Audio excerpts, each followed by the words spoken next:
समजा तुम्हाला जर 10 लाख रुपये सापडले आणि ते पैसे तुम्ही ज्याचे आहेत त्याला दिलेच नाहीत तर, परंतु पुण्यात एका कचरा वेचणाऱ्या काकूने त्यांना 10 लाख रुपये जे सापडले ते प्रामाणिकपणे ज्याचे होते त्याला दिले आहेत. आणि नेमकं ही घटना काय घडली हे आपण त्यांच्याकडूनच जाणून घेणार आहोत. काकू, तुमचं नाव सांगा आणि तुम्हाला हे नेमकं पैसे कुणाचे होते, कसे सापडले, कुठं सापडले हे सुद्धा सांगा. मी अंजू बाळासाहेब माने, मी कचरा वेचक, घरोघरी कचरा गोळा करते मेडिकल लाईन मधला. आणि मिसरोशी पेठ मध्ये 3री 4थी पिढी आहे माझी. आणि मी लहानपणापासून याच कामात आहे, कचरा वेचक मध्ये. हो. आणि त्या दिवशी काय झालं, म्हणजे त्या दिवशी मी ना कचरा सगळा पडला होता ना असा आजूबाजूनी, तर मी वेचून त्यामध्ये टाकला. तर ती औषध गोळ्याची बॅग होती, ते पैसे मला माहितच नाही म्हणून मी टाकले त्यामध्ये. हे कुठं घडले? हे सदाशी पेठ मध्ये. मग ते खोललं तर त्या मुलांना बोलावलं मी, म्हणलं आपली बॅग नाही का ती वही पुस्तक बघा, त्या माणसाला बोलवून आणा. मग त्यांनी बोलवून आणलं आणि ते खोललं तर ती बॅग बी खुलली, तर खूप सारे पैसे होते बॅग मध्ये. आणि मग ते माणसं हाय पाय झालं, 2 तास बॅग माझ्या पैसे होती. मग ते माणसं हाय पाय झालता, मग त्याला घेऊन आला. मग थोडं पाणी बिणी पाजलं, बसवलं, ती बॅग परत केली. ते तुम्हाला नेमकं काय म्हणाले तेव्हा? खूप अभिनंदन केलं त्यांनी माझं, आणि नाही का सत्कार बी केला, साडी दिली आणि 1100 रुपये टाकले त्यात. आणि त्यांच्या भावना काय होत्या नेमक्या? खूप चांगला देव माणूस म्हणले, दिवे म्हणजे तुम्ही देवीच्या रूपातच भेटला मला.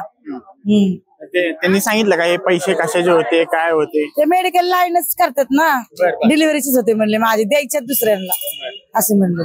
आजचा जमाना असा आहे की आता तुम्हाला जर 10 लाख रुपये सापडले तर तुम्ही 10 लाखाचं काही करू शकला असता.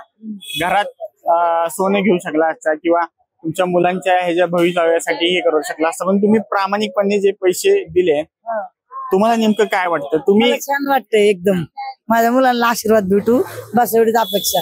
पण त्या पैसे तुम्ही खर्च करू शकला असता ना. तुम्ही हेच कष्ट का जाऊ द्या आम्हाला, जेवढं कष्टाचे आहे तेच जाऊ द्या आम्हाला, बस एवढंच माझं आहे. तुमचा दिनक्रम कसा असतो मग? दिनक्रम म्हणजे का मला आहे ना 70 रुपये घराकडे भेटतात, 100 दुकानाकडे भेटतात, तेवढंच. कोणतं पैसे देत बी नाही, काय नाही, नुसता कचरा घेऊन जायला होतात. पैसे देत नाहीत काय कोण पण देत नाही, ते मला कचऱ्यात तुम्हाला पैसे मिळतात हेच का, आणि वर्ण बी भेटत असतात, पण आम्हाला वर्ण पैसे नाही. कचऱ्याचे किती मिळतात नेमकं मग तुम्हाला? 4-5 हजार रुपये भेटतात महिन्याला, बस एवढंच. पण तुम्हाला मग 4-5 हजार ह्यात भेटतात, तर तुम्हाला 10 लाख रुपये मिळत होते ना. नको मला, एवढे कष्टाचेच मिळू दे मला, आणि माझ्या मुलांना ते पुढे जाऊ दे बस. तुमचे जे पती आहेत ते काय करतात? म्हणजे ते माझ्याबरोबर कचरा बिचरा टाकतात.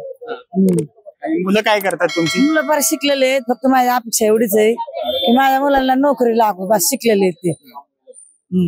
तर आपल्यासोबत त्यांची मुलगी सुद्धा आहे. ताई, तुला नेमकं काय वाटतं? आईने जे 10 लाख रुपये मिळाले होते ते माघारी दिले, तुमच्या भावना नेमक्या काय होत्या? आणि तुम्हाला जेव्हा आईने सांगितलेलं का मला एवढे पैसे सापडले? मला तर पहिला विश्वास नाही बसला. मी तर इथं नव्हते, तिने मला फोन केला आणि मला म्हटली मला एवढे पैसे सापडलेत. आधी तर मी चिडले तिच्यावर, म्हणलं ह्या ऑनलाईनच्या जमान्यात कोण कॅश नाही बाळगत, आणि फोन ठेव, मी तुला करते नंतर. आणि नंतर मग मी प्रत्यक्षात आले तेव्हा बघितलं तर ती मला सांगत होती, तरी पण मला विश्वास नव्हता बसत. पण प्रत्यक्षात तो माणूस माझ्या समोर आला तिला 600 रुपये गिफ्ट म्हणून द्यायला, तेव्हा मग मी बघितलं तर मम्मी म्हंटली बघ हेच होते ते. म्हणलं अरे आप थे? बोले हाँ मैं था, आपकी मम्मी मेरे नसीब में थी इसलिए मुझे आज मेरा पैसा मिल गया, बहुत अच्छा है वो मेरे लिए, वो माता नहीं क्या असं बोला. आणि मग तो निघून गेला. मग मला विश्वास बसला की मम्मी खरं बोलतीये आणि मम्मी खूप प्रामाणिक आहे. आधीपासूनच आम्हाला पण ती सांगते की प्रामाणिक राहायचं, तुम्ही जर 10 घेतले ना तुमचे 1000 जातील, तर तसं नाही वागायचं.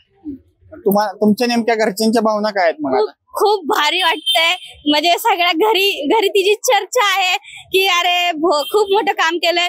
जर एखादा व्यक्ती असताना तो घेऊन कधीच पळाला असता, किंवा तिला बोलतात की कोणता व्यक्ती असता तो घेऊन कधीच पळाला असता, किंवा नाही का त्यांनी काहीतरी युज केलं असतं किंवा कुणाच्या लग्नाला युज केलं असतं, पण तुम्ही दिले प्रामाणिकपणे, खूप चांगले, आणि तुम्ही पहिल्यापासूनच प्रामाणिक आहे असं सगळे बोलतात.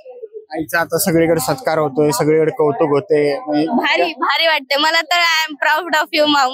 म्हणजे मम्मीला खूप असं भारी वाटते मला की ती खरंच म्हणजे शब्द नाहीयेत. त्यांचा मुलगा सुद्धा आपल्या सोबत आहे. दादा तुझं नाव काय आहे? विनायक बाळासाहेब माने. तुला नेमकं काय आता भावना काय तुमच्या काय? म्हणजे आता सांगू नाही शकत, शब्दात तर सांगू नाही शकत, शब्द अपुरे आहेत त्यामध्ये. तर ते एक म्हणजे त्याला दिला आमचे चांगले, म्हणजे आम्हाला चांगलं प्राऊड फील वाटलं. एक जर आम्ही पैसे घेतले असते तर ते पसले नसते काय वाटलं. तो पण एक म्हणजे कष्ट करूनच कमवलेले त्यांनी पैसे आहेत, त्याच्यामुळे त्याला काय 15-20 हजार रुपये पगार असेल. आणि त्यामुळे म्हणजे त्यांनी आमचं म्हणजे हे मोठं मार्केट आहे मेडिकलचं. त्याच्यामध्ये म्हणजे भरपूर नाही का कष्टकर म्हणजे सगळे डिलिव्हरी बॉय आहेत ना, ते काम करतात, त्यांच्या अंडर काम करतात ते सगळे मेडिकलवाले. त्यांचं ते आतून नातं म्हणजे त्यांचा विश्वासघात करायचा नाही आपल्याला. म्हणजे आपलं म्हणजे त्याच्यामध्ये आपलं वाईट व्हायचं नाही, चांगलंच व्हायचं. आमचं म्हणजे पुढं आता आमची म्हणजे आईंची खूप म्हणजे आमचे आजी जे वगैरे सगळे काम केलेले, खूप पहिलं वाडे होते इथं, तेव्हापासून आई काम करते. आणि कसं छोटे जरी स्ट्रीप भेटले नाही मेडिकल लाईन तरी ते देऊन टाकतो, आम्ही त्यांना देऊन टाकतो. त्याच्यामुळे मग आपण एवढीशी स्ट्रीप देतो तर 10 लाख आपल्यासाठी काही देऊन टाकावे म्हणून आम्ही कशाचाही विचार न करता आम्ही त्यांना देऊन टाकले ते पैसे.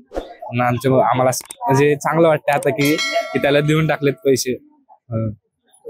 तर आपण बघू शकता की या अंजू माने आहेत, त्यांना 10 लाख रुपये सापडले होते आणि त्यांनी प्रामाणिकपणे ते पैसे ज्यांचे होते त्यांना परत केलेले आहेत. आता त्यांचा सगळीकडे सत्कार होतोय, सगळीकडे त्यांचं कौतुक होत आहे. अक्षय जांभळे, आपलं महानगर, पुणे.